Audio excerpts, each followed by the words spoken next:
can we unleash the energy of the void? What is this power even light cannot avoid? Imagine emerging from nothing but a quantum spring.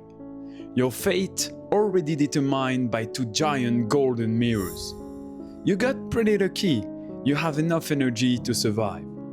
But you envy your clones and colleagues living outside, into the infinite diversity.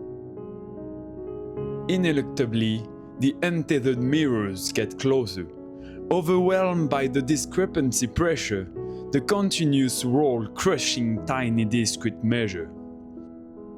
And thus, light came from the dark, empty nothingness, casting a mysterious shadow onto the world. The power of the void may even be stronger than black holes themselves.